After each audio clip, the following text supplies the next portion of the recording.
Welcome to a new episode of the No ID podcast.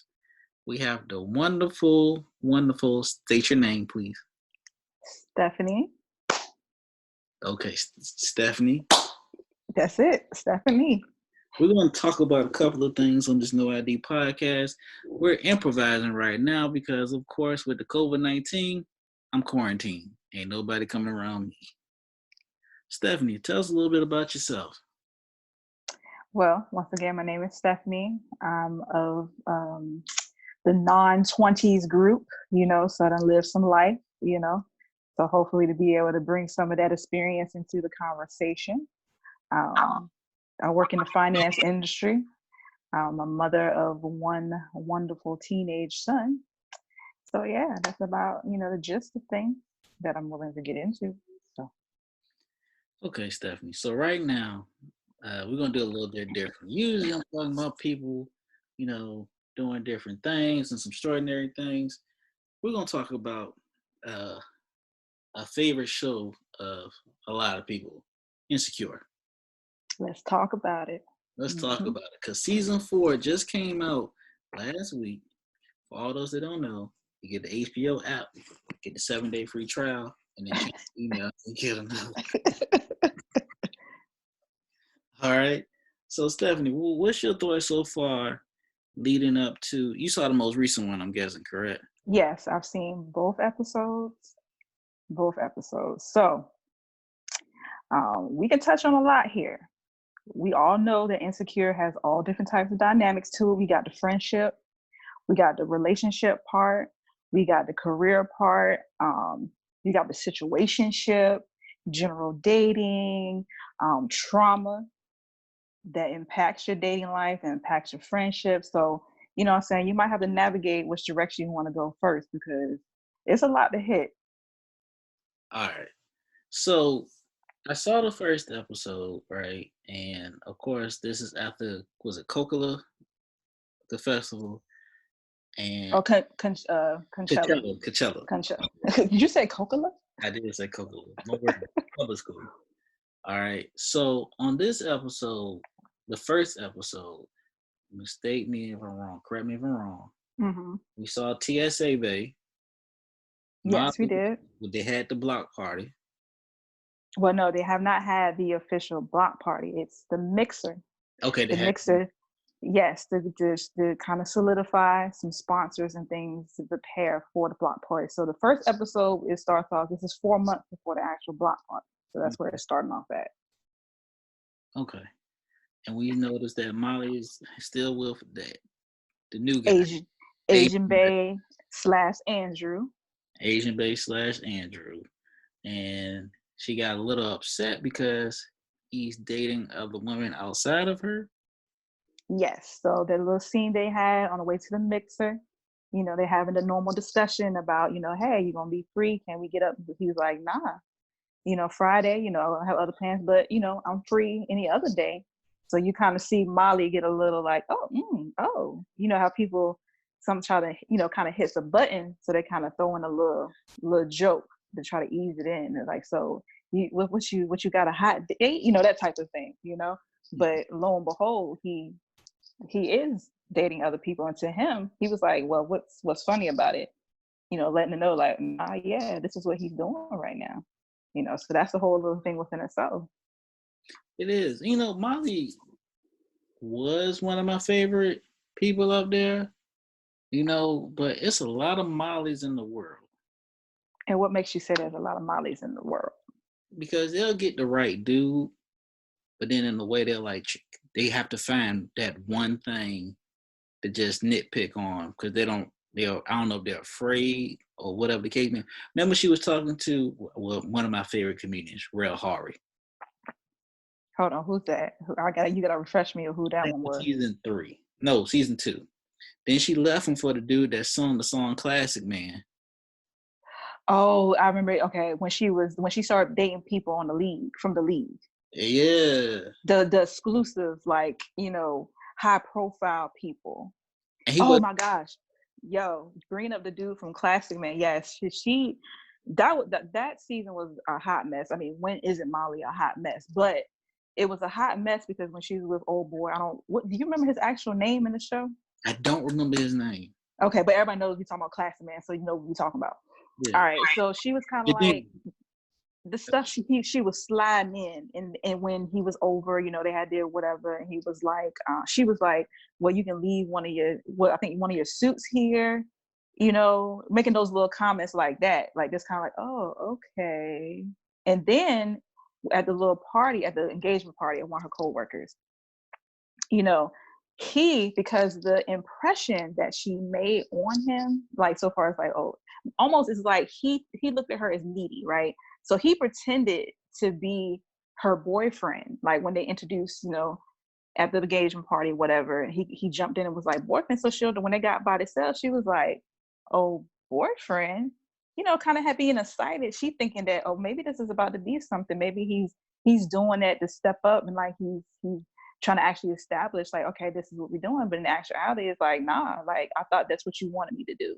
So that kind of like egg in the face of like how she comes off as desperate, basically, you mm, know, and the type of responses she gets because she comes off desperate. Either she gets, pushed away, or dismissed, or it's like, once again going back to like, okay, you're needy, but at the same time you always find something wrong. You get what I'm saying? true. So you kind of see like more, it's different aspects of Molly that you keep seeing in each like season or episode, like from, like I said, once again, needy, to needy, desperate, complaining. Like she can never be satisfied, basically. Nah, she can't. Then after she did that one, then she was messing with Buddy that was married, right, in the open relationship. Yes, the open relationship, and then she was frustrated. So even with that, fast forward with Andrew, like when they were first meeting each other, like last season, like when they started having little dates or whatever, and that whole little scene in the restaurant where she got offended, and because he was like, "You got led on by a married man," and then she up and you remember that Yeah, when and then she up and left. yeah, cause she like really wanted him, cause they was like childhood friends. They got Mm-hmm. married, and she had like kind of caught feelings for Buddy, but then he had Mm-hmm. a baby on the way and left her. Then she got See, it wasn't even that because dude name was Dro. It wasn't that he really yeah, left her. She was having issues with it. Like, okay, so she knew up front what she was getting into, but at the same time, she didn't understand the fullness of it, of being able to handle that. Because the thing about it is she got to the point where, oh, we need to make some boundaries. It's no calling or texting. Like, so basically either we just gonna do whatever and then be done and we don't communicate, or that's getting cut off. It's going to, because she couldn't take both. Basically she couldn't take, a physical and emotional relationship like he was trying to have, so far as being somebody that's in an open, an open marriage. She couldn't handle it, basically. oh, she couldn't handle, but she knew what she was getting herself into. Mm-hmm. This is like that's pretty much side chick, right? Yeah, Sad. it's a shot. I mean, I think honestly, people who are actually in those situations, they wouldn't consider themselves to be side chicks, because it's like, okay, it's this couple has made the decision to have this type of relationship. Is people, they have knowledge of it, whereas their view of side chick is somebody that's truly kept on the side in the sense of not being known about. They're sneaking around. But at the end of the day, most of the other people will say, yeah, she was a side chick. Because, I mean, the man is married. He's still, and obviously, who he ultimately chose. He's still going to go back to his wife. And then, what was it? What was that one episode? It was something where he called her out. Like, don't say anything about my wife. Wife, yeah. Right? I don't know. Yeah, it was messy. But What do you think is her core issue, though? her core issue is Like, what do you think Molly's core issue that has been, that kind of is the common factor in all these scenarios that she keeps having? she's reaching. Mm-hmm. And what I mean by like reaching is you get a lot of people, male or female, they'll reach. They're looking for something. And like I was saying earlier, they'll find it. And then once they find it, like, man, I got, for whatever reason, it's like a trigger that sets them off where they gotta find something wrong. Like you can find, like, if you got like a requirement for somebody you date, like I'm gonna say for me, right? All her teeth, good credit, good credit. If she got a child, I'll take one.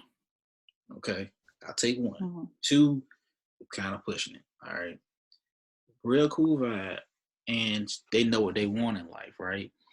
Where, but for whatever reason, I'll find that chick, excuse me, female. I'm not gonna say chick, that female, and then for whatever reason, I gotta find one flaw about them that I'm just not gonna like. I thought Lil Rel Howery, his character was great for her. He wasn't her type because it seemed like she was like used to the model types. Remember, she was with the guy that I think he used to be gay or did a gay porn or something like that. No. He was he had one experience. Like he Yeah, tried it. Like somebody went on him, and he was like, yeah, because they were sitting down in the house sometime on the couch. He was like, it wasn't for me, and that was it. And then it's funny because it's like those moments, I feel like she has the same face at those make or break moments with those conversations that she has because she's like, oh, really? And that's kind of fast forward. It's the same type of expression and response that she had in the car with Andrew when she found out that, yeah, he's dating other people. So it's just this reoccurring thing of like that one thing, like you said, everything's going great. She all happy. And then they look, oh, oh, kind but of response. she couldn't get mad at Andrew though because they ain't had that conversation. They ain't put that title. You know Nope. what I'm saying? They didn't put that title up there, so he's dating somebody else, and now you in your feelings. And then what also gets me is Issa, right? So now Mm-hmm. Issa's finally getting her stuff together, Mm-hmm. from what it looks like.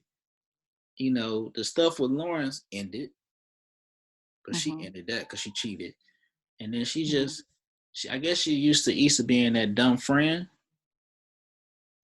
or that friend that ain't that she's always can look at, like how you always got that people say you got that one ugly friend in the club that makes you look better. Well, Issa not ugly, first of Ethan, all. number one, I never said Issa's ugly. Number two, Okay. Issa's a very beautiful woman. And I hope one day, Issa, I swear for God, I've seen you since Aqua Black Girl. I followed you on Insecure, was on YouTube. I called a flag ass. Oh, Uh, okay. no, three, I'm telling you right now, that's Bay. If she was to walk in here right now, I swear for God. All right. So back to where you going, because like I won't really feel where you're going. Like so for that one friend, because I don't really feel like What because it she kind of made it seem like you're saying that it used to make Molly look better, but not really. no, it was Molly's self-esteem. She knew that, I guess Molly had something in, Career. yeah, like career-wise, like it was something inside of Mm-hmm. her that was like, oh, I'm doing better than this person. I'm this big-time lawyer. I work for this agency, and my friend Issa works for we got y'all, whatever the name of that We company. got y'all. Yeah. Yeah, like she was looking down on Issa in a way. Yeah. You know, So yeah, and it maybe so, and well, okay, now this is the thing. Now this is what season 4, I believe, is zero in and one because season 4 starts with, and I hope you done told your listeners that there's spoilers if they haven't watched it, I'll tell but you in the description. basically, so like they start off with Issa, what I'm saying, laying on the couch, like he said she don't really F with Molly. So that's how we're starting the season. So basically it kind of sets the groundwork of knowing that the season is going to lead up to that moment of like they not even fooling with each other. So what we're about to go into is the deterioration of their friendship. Of course, like obviously there's other like realms and stuff like to the show, but that's one of the essential things because we see, so the first 2 episodes we seen them having self-care, self-care Sunday, spending time together. But what we also are seeing are those moments where they seem to be calling each other out even more. I think that carry over from season 3. Saying they're having these call out moments. You remember Pretty Pussy? That song that Yeah, that's that actually start. Yeah, so there's certain things it's been coming up, like and now obviously in a friendship you're supposed to be able to call one another out, right? right. But it just doesn't seem like they're receptive to one another in the way they call each other out. So we ended, what was it? No, actually it was the first episode, because I believe they were cleaning up after the mixer that they're doing the sponsor, trying to get the sponsors for the block party. Right. And Molly's on some stuff with like, your life doesn't have to be this messy in regards to her remaining friends with Condola. So that's a whole nother situation within itself.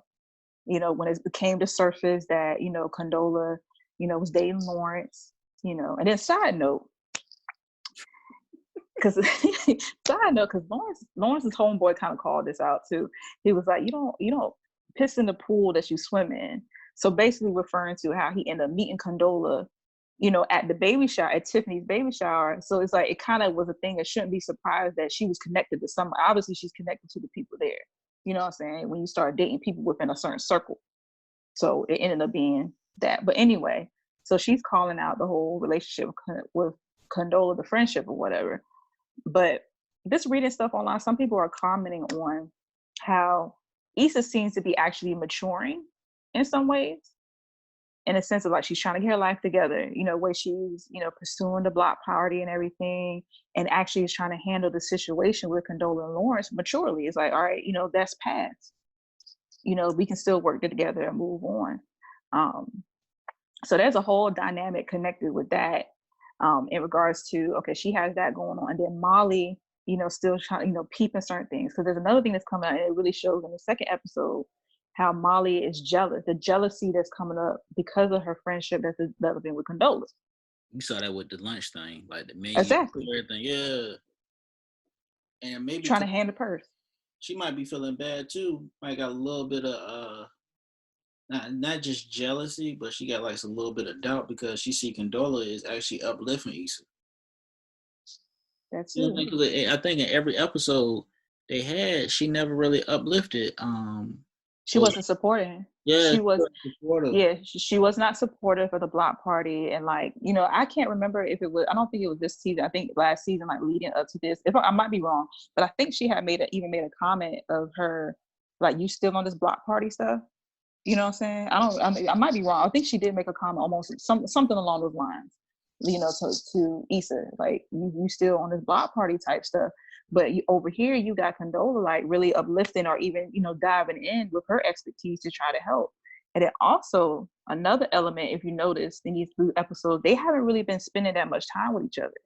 No. Because it's like, because when they come together, like at the Halloween, to get together, like with Tiffany, and I feel like Tiffany been pregnant forever, but anyway, they were like 2 seasons already. Right, exactly. So they were like, girl, what's been happening? So really, the story, and you see that the other friends have been caught up with certain things in each of their lives, but not between them two. They're like basically they're out the loop with each other's lives. So you're already seeing, like, what I'm saying, the distancing happen in regards to, really being involved with each other's lives and knowing what's going on. That show, in my opinion, it has no undertone to it. It's a great show. I caught some hell about saying this one time.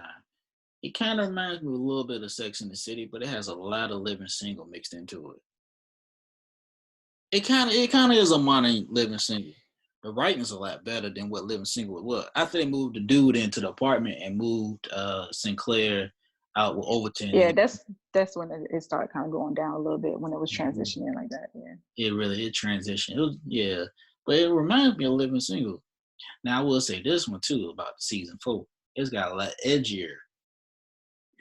It, in a sense, yeah. So this is the thing. Like, we all know that Insecure has had a lot of sex in it, right? A lot of sex. And I think previous conversation just having in regards to this show, like, one thing that I noticed, and I know it's something that's been called out before, is how much sex has been happening in it, but you don't see too, like, it's so spontaneous, but there's no protection, there's no discussion about birth control. But now, and I don't know if this has been intentional, because there's been so many comments about previous seasons, that now you're kind of seeing a little bit more. It's like, for example, at the end, what was that, end of going towards the end of season 3, you finally see somebody experience a consequence to sleeping around, like when Lawrence got burnt, right? And then going into this season, you have Issa with a TSA Bay, who, you have that scene where the condom got lost. You know what I'm saying? And then she had a conversation with Molly, was like, I had to cut him loose because plan B was coming to plan A. So you're finally, after all this stuff, it seemed like it took a long time for that aspect of things to come to surface. Because what it seemed like at first, there was just a lot of sex and just no consequences and no dealing with all the stuff that really truly comes with that. You know what I'm saying? Except for maybe a little, the emotional side to it, like the messiness of, all right, you trying to find love, or you want love, or you trying to decide if you just want to have a cut buddy and stuff like that. That was shown, but not the other side to it. You're finally seeing that a little bit. Yeah, because when TSA Bay, Molly, all this, honestly, you can't be a friend with benefits. Because somewhere down the line, somebody gonna catch feelings. Yeah. And it's gonna be a little bit. It's gonna be some jealousy involved into it. Yeah. I'm not gonna. That's just true. That's true. But that the main thing that I'm touching on it with that though is, like I said, obviously that's true with the messiness of, like, you trying to just keep things physical, but it's not staying just physical. But like I said, the real legit consequences of, like, that can happen. Like, okay, if you're not using protection, you're gonna get burnt. If you're not using, you can have issue pregnancy. Like, like this, it was almost as if for a while on the show, like, those weren't even in realities of their behaviors. Like I said, it took to almost to the end of season 3 for that stuff to start coming up. That's true. So I'm gonna go ahead and spin it around a little bit.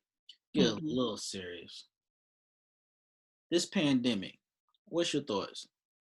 Thoughts on the pandemic? Man, it's hard. Like, what, you can say the typical things, like, it's tired of it. It depends on which angle you're talking about. Like, just personally, with the pandemic, of course, tired of it, tired of the concern of it, tired of, like, the extra precautions that we're having to make, just in trying to do day-to-day life, or staying in the house and being limited in how you live your life. And then there's the other aspects of, of course, you got your people out here with the conspiracy theories, as to why the 5G, or was it martial law? They trying to do martial law, all that stuff, so you got all these different stuff. For me at this point, I can only speak for myself, I have cut back tremendously on the amount of news that I watch, because at the end of the day, it is truly something that's out of my control. I feel as though the information that I need will come to me, what I'm saying, whether it was in my realm of control, whether it's involving work or home, my child and in school and things like that. So to keep my sanity, basically, it's like I just gotta live. I gotta live in this new norm, as everybody keeps calling it, in my little bubble. And I can't keep overloading with the numbers and the death tolls, and I just can't. I can't keep, because at first it was a point of, like, the news.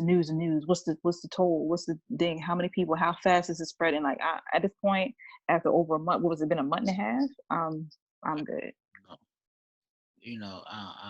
It's taking its toll, and he who controls the media controls the narrative.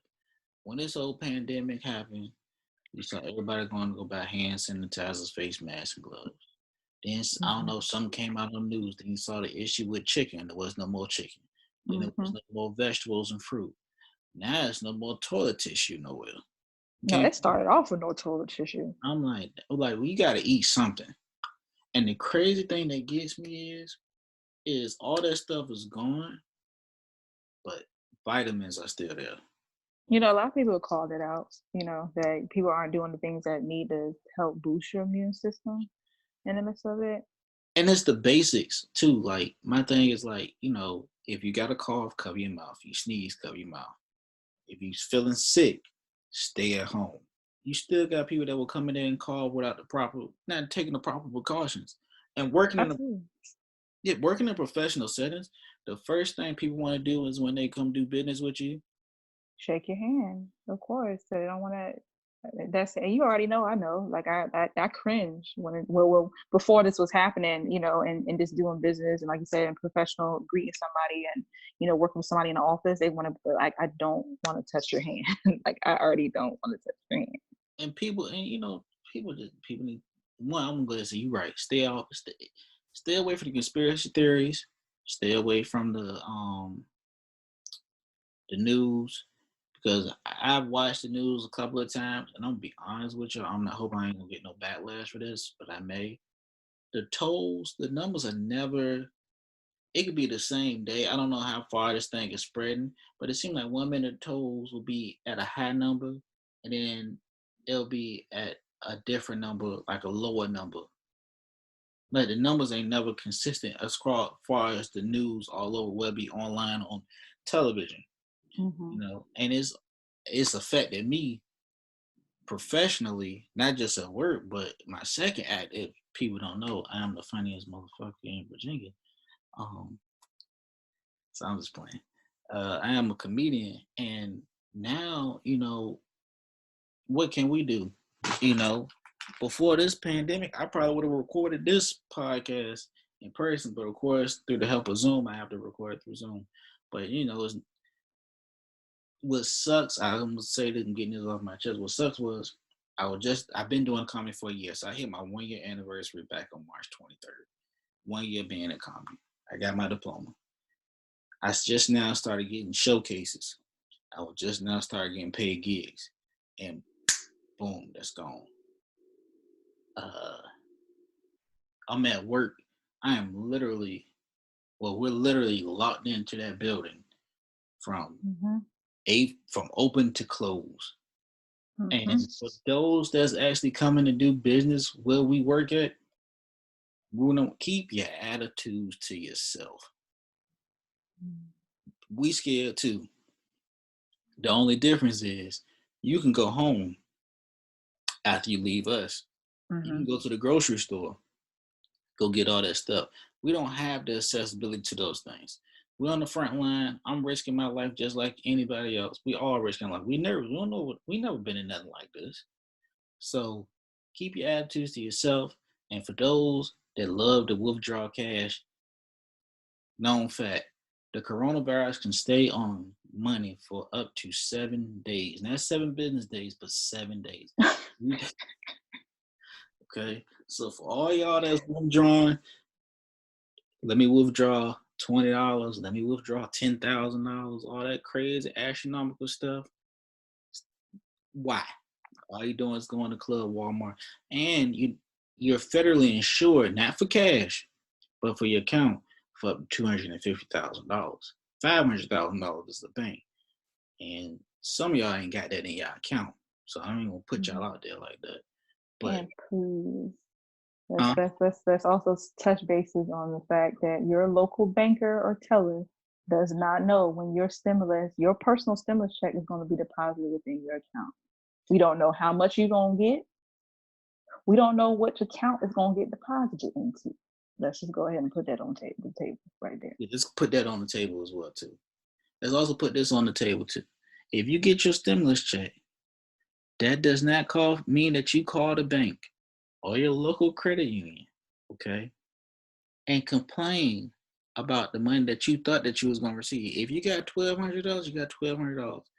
I don't need to give you any back and forth on why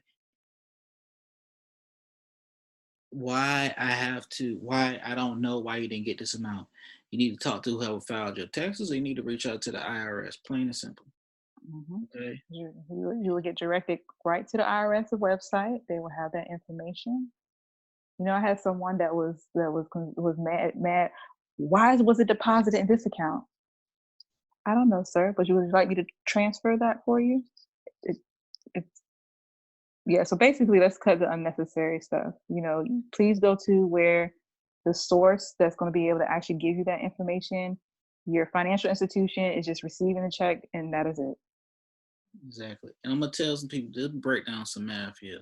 Minimum wage in the United States is $7.25. Okay. I'm gonna just round this up to $7.50. If you work a 40-hour work week over a month span, 4 weeks make up a month. If you take 750, okay, you leave that to the side. You take 40 times 4, that's 160. You take 160 and times that by $7.50, that's your 1,200. That is a minimum wage paycheck.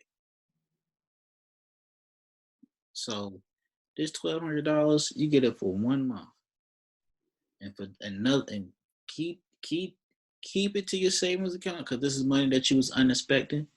And please, whoever's doing that bullshit with these put my name Pyramid scheme. for the cash app joint. You saw that? The pyramid scheme. You The doing a pyramid. damn pyramid Ponzi scheme online. With your tax money. with your tax money. Well, your relief money. Some people might be their tax, some people might be relief, whatever the money coming from. It ain't free money. Once you file your Mm. taxes for in 2021 for 2020, that $1,200 is gonna be taken out of it. So enjoy it while you last. And for those doing that Ponzi scheme, when you put me on that Ponzi scheme, trying to email me about it, I swear for God, I'm gonna block you. I'm gonna report your page. I'm gonna get you blocked off of social media. You getting real intense about that, ain't you? You got a little. Yeah, That's I had a close friend of mine hit me up and said, "Did you get your $400 yet?" I'm like, "What $400? You talking about some?" Yeah, it's through the Cash App. I said, "I'm okay. I don't want Cash App." And I could tell you how I know Cash App ain't. People keep messing with Cash App. They actually have a bank, a routing and account number now. So y'all need to stay away from that crap. it's a regular thing to have some type of fraud happen with Cash App. Like, please, like, I don't see so many people put their trust in Cash App when there's so many other types of, if you're talking about you need something to be able to send money back and forth to people, there's so many other more secure ways to send and receive money. Please Be old school. Send a Western Union a money. Ain't nobody trying to take it. No, ain't nobody trying to deal with no Western Union. Come on now. Hey, they got a whole app. You gotta do like the old folks. I'm gonna go get you that money order, baby. Oh my goodness. I'm So just other than Western Union, we can try to do Zelle or Venmo. We can do those apps that are actually tied to other online banking. Like these are legit tied to people's online banking. So those are the better ones to use versus some Cash App, please. matter of fact, take that money that you got for that little relief and fix your credit. Now you got to clarify that. Now, does that mean take it to Ricky who got the advertisement on Facebook that he can fix the credit and pay him? Number one, you could take it to Lil Ricky from Facebook all day you want to, but Lil Ricky ain't gonna guarantee anything. Because let me tell you, the most important thing, this is a financial thing, because Stephanie's finance too. The most important thing that you gotta remember with your finances is that when you go apply for any loan, whether it be an auto loan, personal loan, credit card, mortgage, they go through Equifax. Experian and TransUnion,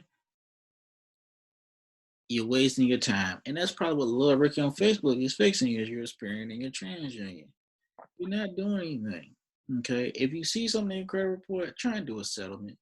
If you don't have anything negative on your credit report, put the $1,200 into a savings account. Put it to the side. Like I said, it's money that was unexpected. Just like your tax money. Okay. Put an IRA or something, but stop trying to flip. I've been on social. Huh? I'm just saying, like, yeah, if it's going to be do real investments, or even the more practical investments. Like, I'm sure there's people that got stuff in their house. Like, okay, say those people who didn't lose their income, because obviously, yes, we're going to acknowledge the fact that the stimulus, to be able to at least help those who don't currently, even though it's not going to cover everything, help those who have lost income during this time. But if you're in a position that you have not lost your income, thank the Lord, you're still getting your regular paycheck, using that money to invest in things that you wouldn't be able to normally invest in. So even just your household, like, all the kids are out of school. How about investing in a laptop for the purposes of your children being able to have a working computer, in the household. Invest, in technology that they can use for their educational purposes. That's just an example. I mean, I'm sure there's plenty of things that could be more useful. Or like you said, if not, just don't put it away, don't touch it. People be tripping, bro. I don't get it. But yeah, that's a good idea. Invest to a computer. I'm not talking about no tablet, a computer, a desktop, a laptop, something. Mm-hmm. You know what I mean? Because now these kids they got to do the homework on online and stuff. So this is taking a toll. And you see a lot of kids, they frustrated too. Imagine going like all your life, you probably the first one to graduate in your family from high school, or you getting ready to go to your prom, or that your only means of hanging out with your friends was at school. Now that's all taken from you because of Donald Trump. You know what also got me too? I don't know if you saw this. There's actually people protesting. Yeah, the people posting. Their liberties. They're losing their liberties. Or if that's what you were talking about, you talking about Yeah, that one? yeah, Okay. yeah. That's dumb as hell. So you really you want to? Okay, now if you catch it, No, I mean, you somebody had a sign that was like, it said something like, give me free or give me no, something, give me, I'd rather have COVID or something like that. Like, give me freedom. They don't care about catching COVID. Or one dude, they interviewed a guy who's, I think, a spring breaker in Florida. He was like, I'm not gonna let that interfere with my fun. They don't, like, really, people really don't care. no, they don't. A lot of people out of work too. Look at my hairline right now. Okay, for y'all that don't know, I got a Batman sitting on top of my head. All right, I've been dealing with this hairline since I was 16 years. I'm 31. I ain't had no shave. A little rough right now. Everybody looking rough. Everything Everybody. looking rough. Eyebrows not done. That's why the hat pulled down low. This is all types of stuff going on. The weight gain in full effect because you around the house or you can't find the best of food, so you just getting snacks, a whole bunch of snacks, eating snacks all the time. You DoorDash is getting all this money. That I don't have so many that I don't had I saw a little dasher drop stuff on my door. She looked like she's like 8 years old, came and dropped me some food off. That's all we do. This is what we doing this day and age. This what we doing right now. That's what it's coming down to. I want to be able to live my life not in fear. Hmm. Something in the water got canceled. I was going to go to that. You know, I was supposed to be moving in July. That's done. I'm stuck in Virginia. Um, But see, and that's the thing. Like there is a full reality right now, and it sounds, and it depends on what it is. But people are going to do grieving right now. Like there's certain things like you mentioned about the high school kids. Graduate, like you done labor through school, and you can't even have a prom. You can't even actually have a graduation. You can't gather with your family to celebrate certain things. Or even even darker side of this is that people passing away, but they can't be sent off properly so far as the family even being able to gather together to say goodbye to their loved ones. So there's a lot of grieving in regards to what's going on. People lost their grieving and losing their job, grieving and losing their stability, or they're just not, once again, like I said, not even being able to just to have family close during some of the toughest times for a lot of people. I was speaking of that. Shout out to one of my mentors. Met him at AT&T, Jermaine Mackey. He lost his grandmother to the COVID-19 recently. So shout out to him. So um, it's plain and simple. Just stay at home. Mm-hmm. You can't go nowhere. If you go to Walmart, they taped everything off.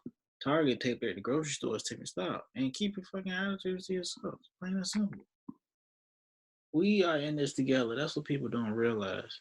They just want to. I don't know what it is about people having these little attitudes in this time. Like you gonna go off on an essential worker, but for what? Because you having a bad day. We having a bad day too. We're living in fear as well too.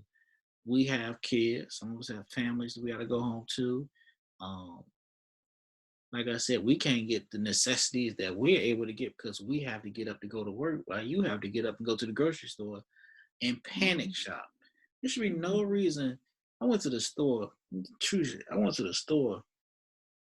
I went to Food Line today because I was like, well, I keep snacking, eating all these little Debbie cakes, and sooner than later, little Debbie is gonna get me pregnant with my stomach. That's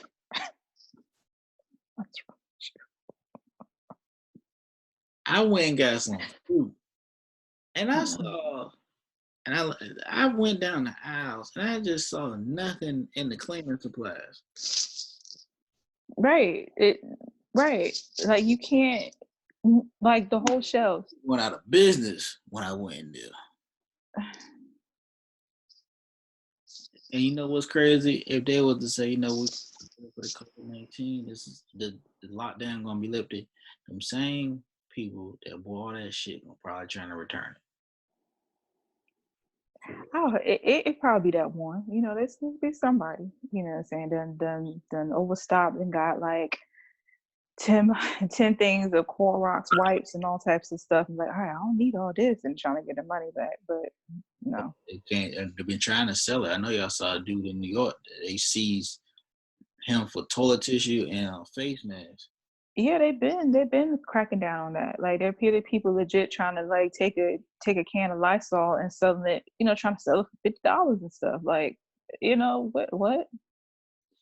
Hmm.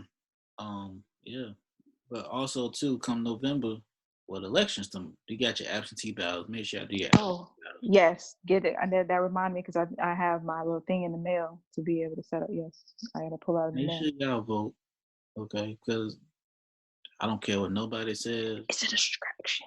We're not, not that the virus is made up, but and I feel like there's a hope for this to be a distraction. But go ahead, you Vote, got it. vote, vote, and then go vote again 2 years from the election because you got to vote for people in the Senate and the Congress.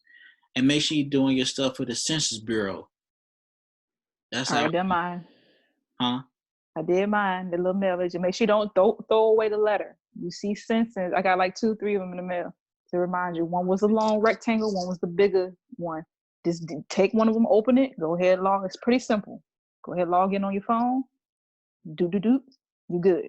Exactly. Do your Census Bureau stuff, man, and vote. And for all y'all little woke people, okay, saying that I don't vote because uh, they already know who they want in office. I don't vote because shut the fuck up, okay? Our ancestors and dad were died, killed, murdered for us to get the right to vote, and y'all just sitting at home looking stupid. And conspiracy theories, leave me alone. I'm tired of saying that stuff about 5G. You Oh know, yeah, I don't heard that 5G so much.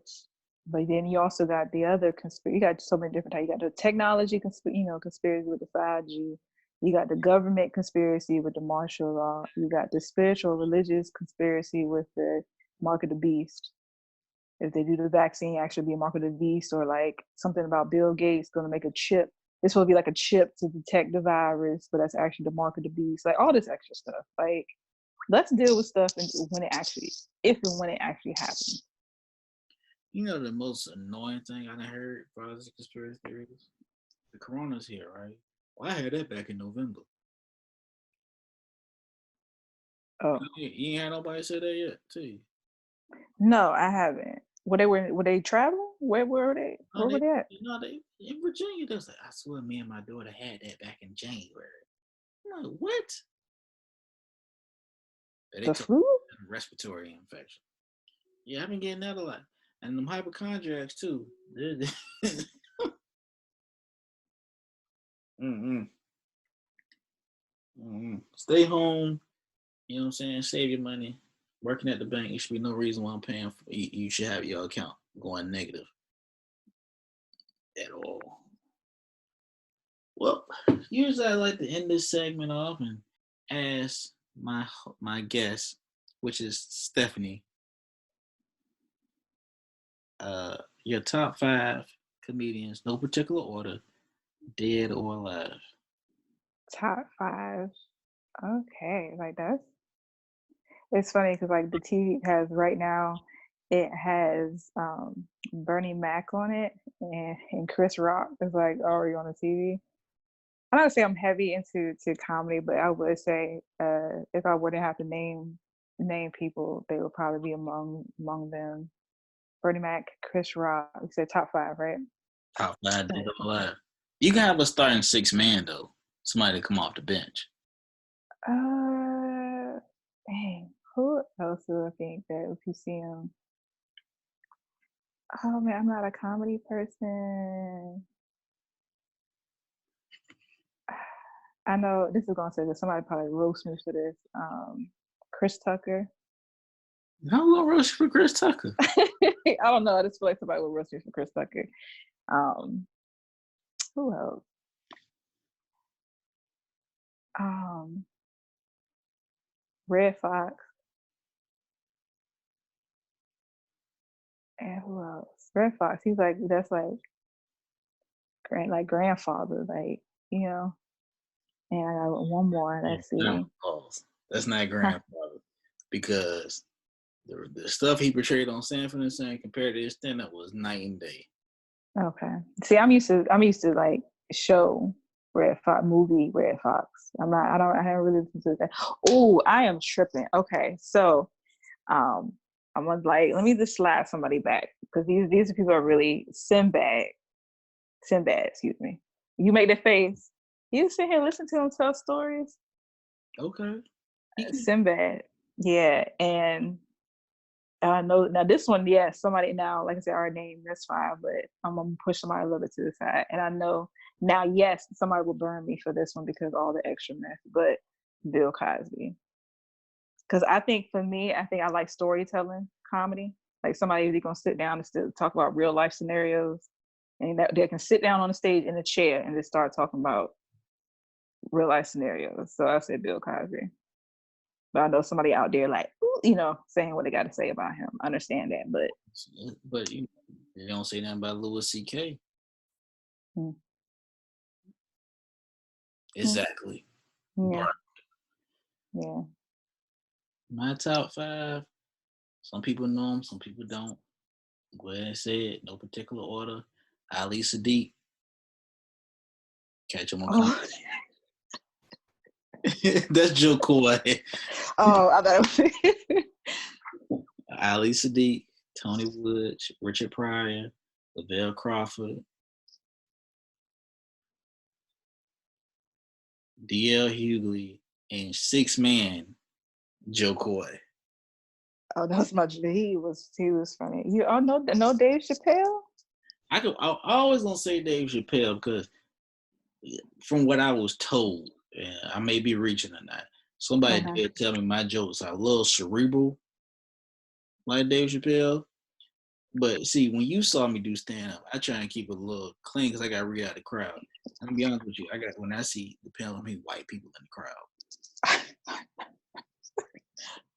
I be like, I don't want to You hear. got to adjust that meter. That like you gotta. Yeah, I got. Eh, I can eh, they talk about eh. pull out game strong on the Oh my because gosh. I had made a joke. I made a joke about like bonnets and do rags. I said my friend was bald headed with a do rag on, like was wrapping up his thoughts, and I was like, and then white people like, what? I Oh don't my know about goodness. the hair up. As I said, as long as you're not on, because we're not gonna drop the location and whatnot. But what was experienced at that one open mic. I did a show with Buddy last week. Oh my goodness, bro! Like that was like angry. Like, are you for real? Like right now, you gonna talk like it's just certain things I get. I'm not gonna say I get it. But I know there's a dark side, a dark comedy. Some people are into that, but bro, it's just some things that you don't joke about. Like for real. Like, yeah, You you know, know exactly what I'm talking about. I So we do. gonna have to. There's been situations where it's not just him. It's like a group of people that do shit like that. And what gets me is they'll make like these black racist jokes, and Mhm. black people will laugh at them. But you gotta look at this. You gotta look at your creative integrity, right? 10, Mhm. 15 years down the line, you got kids. Your kids, YouTube gonna be around. Anything Oh yeah, we can find anything online. records, man, records on records. Imagine your kids finding that type of stuff, and then they're repeating the same thing you saying. They'll have a fit. Like, or I will hope they will have a fit. They heard their child saying it, or what they're joking about actually be something that happens to one of their children. Lord forbid, but recognizing like, dang, that wasn't something to joke about. Mm-hmm. They be wild. Some just be pushing it, but the crazy. They'll be like, "Yeah, I made money doing comedy." They're not doing. They're not gonna be able to sell out shows with that material. There's been comedians that was in the dark area and then actually had to switch it up. Okay, that's not lasting because you're gonna get you. I mean, I get the thing where you're not gonna please everybody that listen to you. You're gonna offend people. That's comedy. It can be offensive, but in a sense, like not just by opinion, but something that really is truly like just flat out offensive. You can't last doing that. people be like, it depend on you. I don't know. Like I don't know the scene. You're more familiar truly with the scene, but I can just imagine like depending upon where you're going, doing an open mic or doing shows, and you say some of that stuff, you gonna have somebody ready to pull out a gun. To Yeah, a club or something like that. Like it was. I think it was a comedian in New Orleans. He used to go around YouTube like roasting people. Somebody killed him. I forgot the guy's name. It's on the tip of my tongue. But when Kobe Bryant passed away that day, he said, "Oh, Kobe passed. How ironic." He had made a joke about Kobe Bryant, but this same guy actually dressed up in the KKK hood and walked around black neighborhoods. You see, like I said, and that, I'm not even going to say just for comedy. I'm gonna say there's just integrity in general as a human being. right.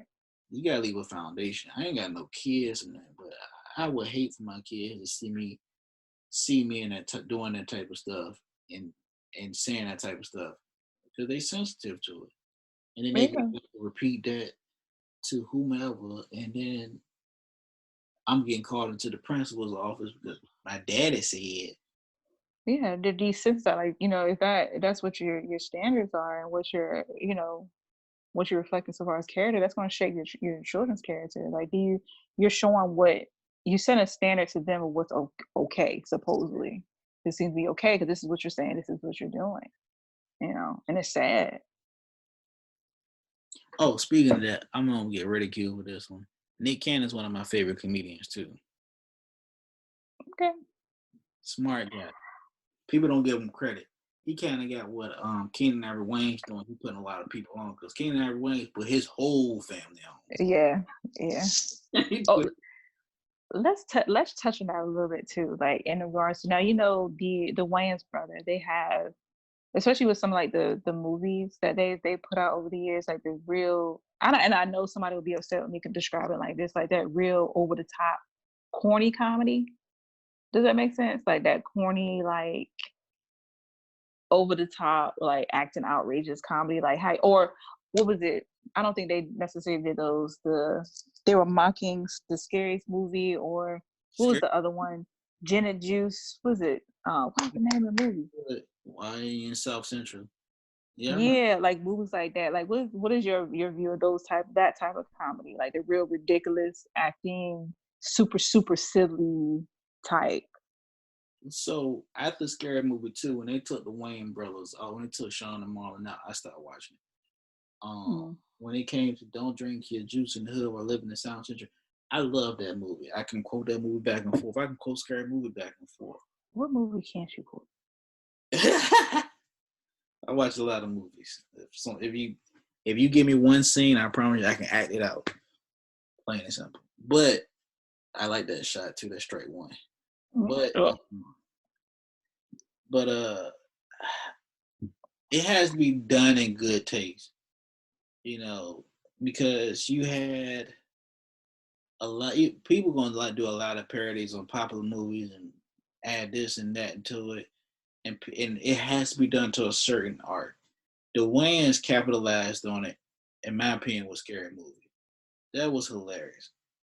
It mm. was ingenious. They took Scream, I Know What You Did Last Summer, and they took all the stereotypes. You know, the black person dying first, the Oh yeah, white, yeah. the dumb white girl, falling into the trap, the hunky, whatever. You know what I mean? Mm-hmm. The hunky type guy, HUNKY for y'all, not HONKY.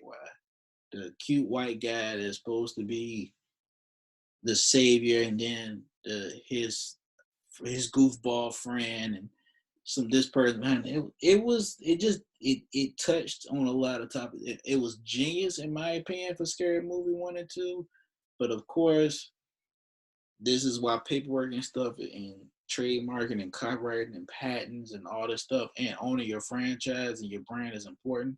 Because when they got to the third, the fourth, and the fifth, it just got trash. You know, it reeked. Mm. When they had Kevin Hart, Anthony Anderson in it, and they reenacted Brokeback Mountain and stuff like that, it just was trash. I honestly didn't even know there were that many of them. Yeah, it was five. It was five scary movies. And the Wayans are genius. Wayans brothers, by far, I can sit there and watch all the episodes of the Wayans brothers. John Witherspoon. That's what I first Yes, introduced to. those were good show. Like those shows that what was it? What was it like WB, this UP UPN, Yeah, um those are just really so the other and the other show, My Wife and Kids, that was a great show. that was a great show, but the writing got off after Junior had the baby though. Well, there's a lot of have you noticed there are a lot of black shows, not all of them, but a good chunk of them, they get to a certain point, especially as they get more seasoned, where the writing just go where maybe it's like to the point where they can't even carry it anymore, the story anymore, Right. so the show just kind of dwindles off. But My Wife and Kids was like a modern day Cosby. It was two working parents. They married, they live in the house with their kids. They both had a good career. But then it was just like, I don't know why Hollywood or the media portrays black people as always got to be the underdog. Like I was watching this show on Netflix called All American, and it's 2 seasons, and each season is 16 episodes, and they are an hour episode. Because I'm quarantined, I'm watching this joint, and the guy's a football player. Okay, the main Spencer James, football player, raised by a single mom, got his little brother he watches after, and he's going to Crenshaw High School. Of course, that's in the hood. It's gang related, and then the coach notices him, who was played by Tay Diggs. They get him to go to Beverly Hills High School to play football so he can get more recognition. And then it's like all these sad stories. He got a friend that's a blood. There's somebody's trying to kill her. The coach may be his father, and then the mother was cheating. I'm like, yo, why can't it ever be anything? You don't really see that much uplifting anymore. Like with Mhm. Tyler Perry, I know we just going on, but hey, whatever. We gotta shoot this quarantine. It was like with Tyler Perry had pain. Fuck it. That was a good show because it was you had the uncle, you had the son, you had the nephew, and they was all firefighters. There's not many black firefighters out there. At least what I seen. That's not a predominantly black thing. And then what happened? It just got dark. Mhm. Yeah. Meet the Browns, dark.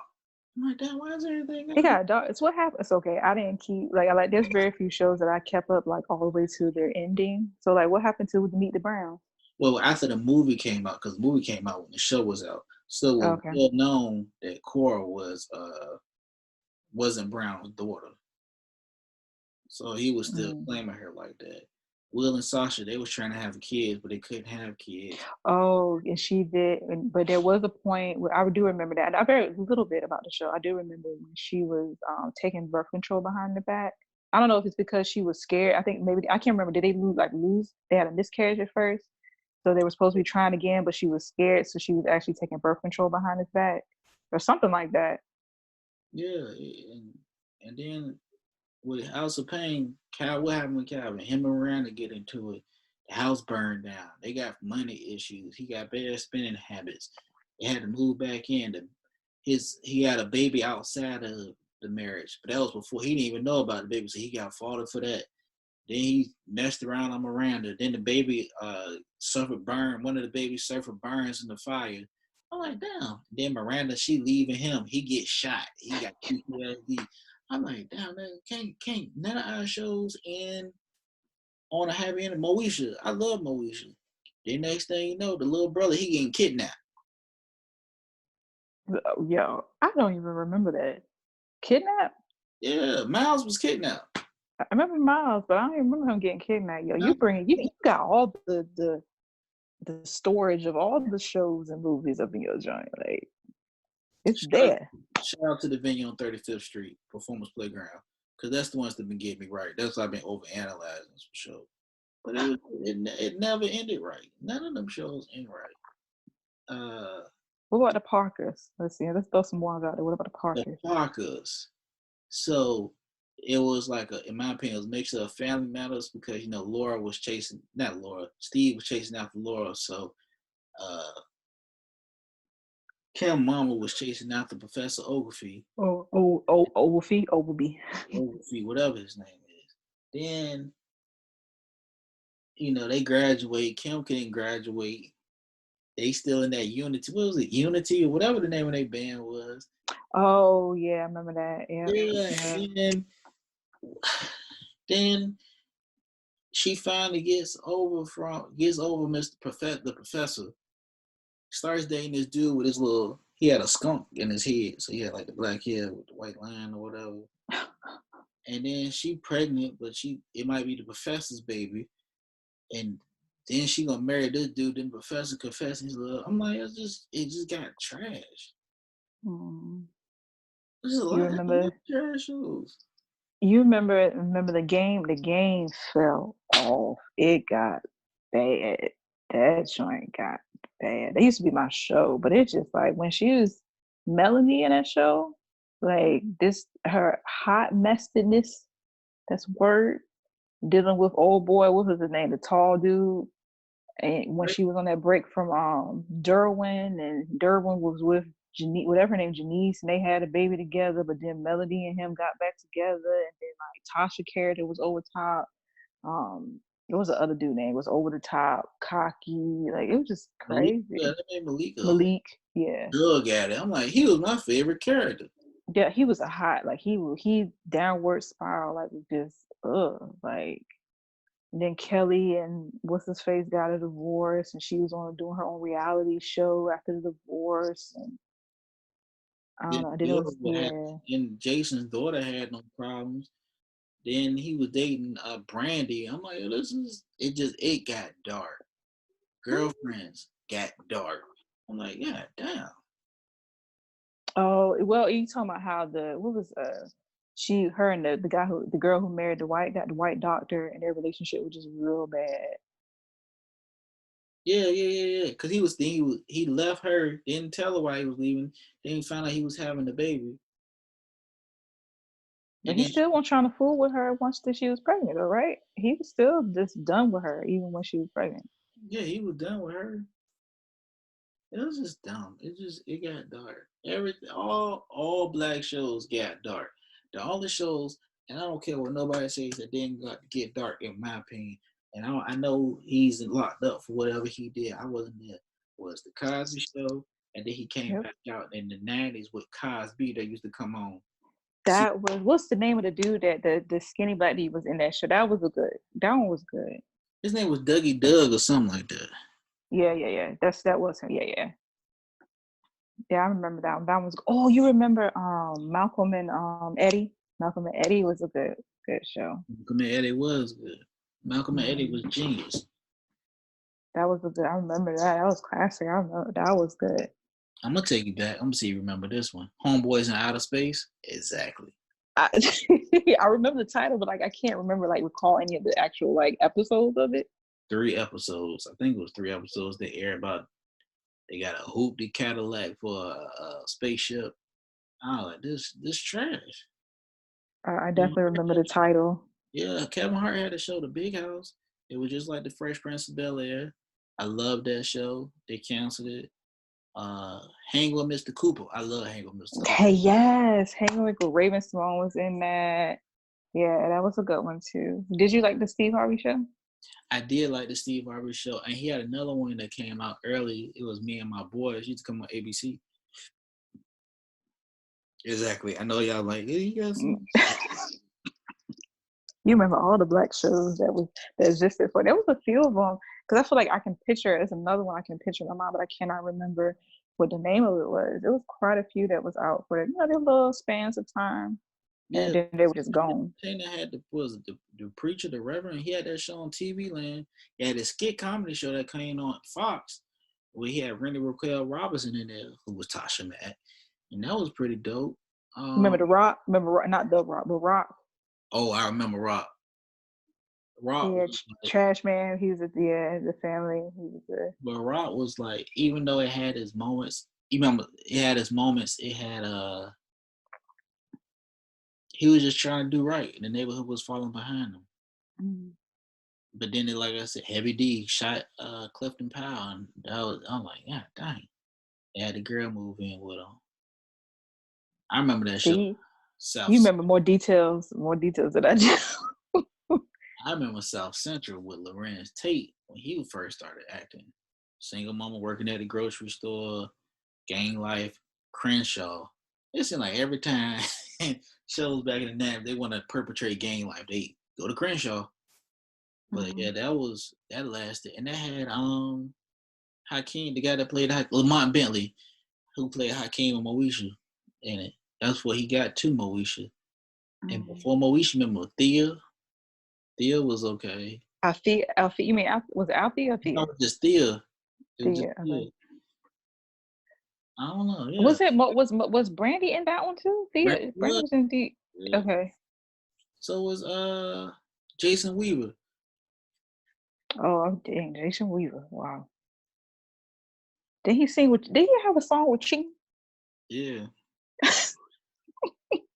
Hey, people. Come go with me. Is that the song? Yeah, but Okay. he won't get marketed like a Jonathan Taylor Thomas because his skin was darker.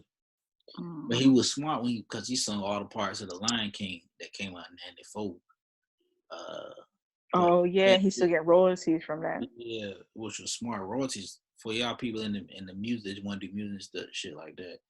Royalties will feed not just you, but they'll feed your kids and your kids' kids. Yeah, I remember seeing that where he refused just that one time payment. What was it? What was a million something? A It one time payment was one time $2 million payment.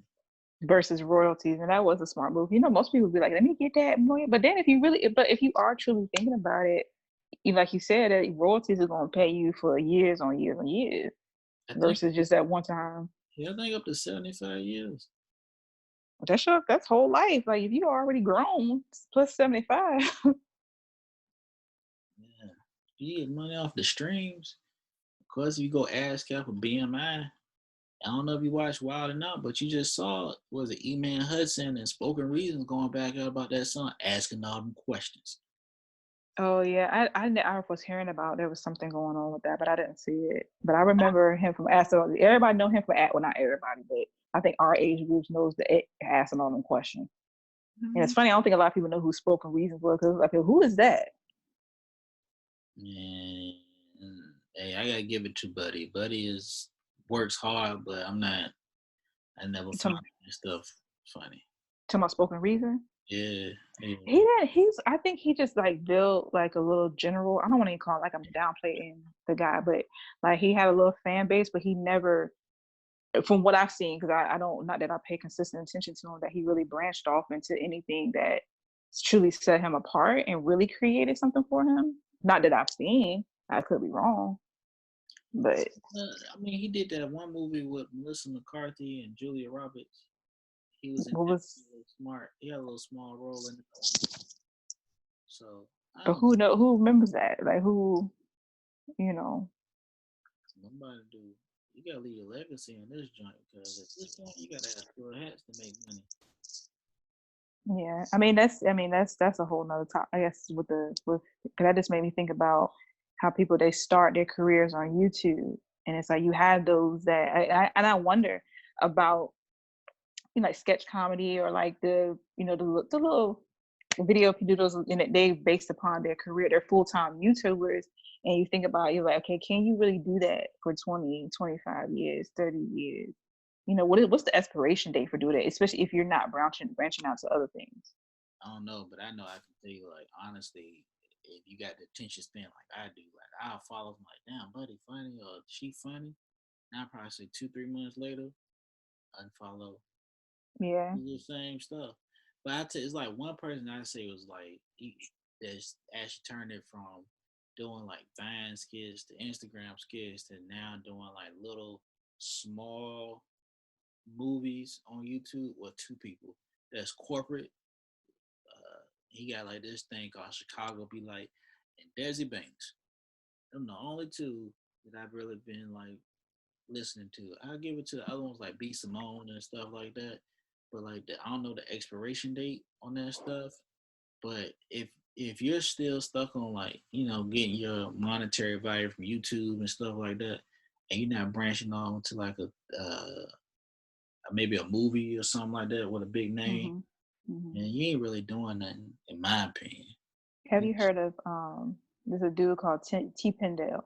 I think he's one of the main ones that I've seen like maybe like a few years ago, like I wouldn't say I never like heavily followed him, but like I'll check in on him. But it is those real basic, and then he got a heavy following. Like I think maybe got a million, so I think he's reached that. But I don't see where he's really branched out from YouTube. Like you see him maybe do an appearance in like a web series on like a YouTube series, like a little show. But other than that, I don't know of him branching out. I'm just like, yo, he's getting older. I don't know exactly how old he is, but I'm pretty sure that he's either, our age or older, like hitting mid 30s possibly, or like right. And it's like, how long can you? Because a lot of his videos they would appeal to like college students, you know, just Yeah. like dormtainment. But dormtainment, they've branched out and done a lot of other things. You saw they be running around with Issa. Yeah, yeah, that's what I'm saying. Yeah, yeah. You see their little cameos and stuff. So they're out there. They've leaked out there further beyond, YouTube. But somebody like that, like T Fendel, I'm like, I don't know, like maybe I missed it, like because I'm not saying that I'm like a heavy follower of him, but it is one of those people when it comes to comedy, like can you really live your life, in regards to being a full time YouTube comedy YouTuber? Like how long can you do that? Like Yeah. what's next? You getting older, you starting to get gray hairs, and you really still gonna be doing sketches that are appealing to college students? I mean, it's the same thing with stand up. Like, you got a lot of when you're a stand up comedian, you make all your money off of the tours and venues and stuff like that. That's where your money comes. You get tour money. When you ain't on tour, you ain't getting no money. So you see a lot of comedians. You like, damn, what happened to Buddy from Def Comedy Jam or from Comic View, or you be like, what happened to them? And you'll see, and I'll be honest with you, you'll see, and even YouTubers. I'm gonna take some of that stuff back. YouTubers, the YouTube comedians, you'll see their actual real name. They may have written for another comedian. They may have written a television show. Um, they may have even written a children's show. There's a lot of comedians that actually have their hands on like these Disney and Nickelodeon cartoons that are coming out. Arsenio Hall was one of them. Tommy Davidson did one with the Proud Family. You see a Mm. lot of them writing now, but the YouTube stuff, I think is I don't know if it's oversaturated, but it's definitely starting to come to a market that's kind of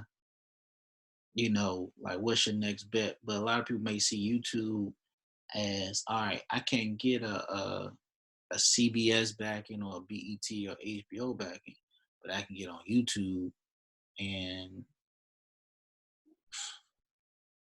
you know do it that way. All I need is an iPhone or a good camera, and I can Mm-hmm. edit and chop it up this way. You know, and that's what they looking at, and hopefully the right people will start reaching out to them. But like I don't know. You just gotta monetize it. You gotta find a way. So, that notion, um, on that notion, um, you can follow this podcast on all social media platforms. Comedian Rome. You can follow me on Cameo. If you pay a certain amount, I can shout you out for your birthday. uh, that's what we're doing. Yeah, man, entrepreneur. The podcast is No ID Podcast. It's only on Instagram for right now. But it's also available on my YouTube channel, Comedian Rome. It's underneath the playlist No ID. It's available on 14 platforms, so Apple, Spotify, Deezer, Podchaser, all that other stuff, etc. Um,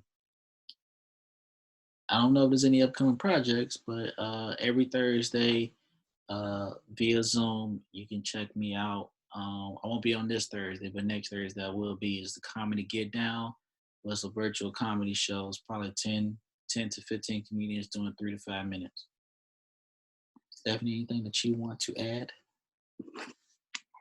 And that really what I would like to say, thank you. Thank you for the opportunity to come along and have this conversation with you. I thoroughly enjoyed it. Yeah.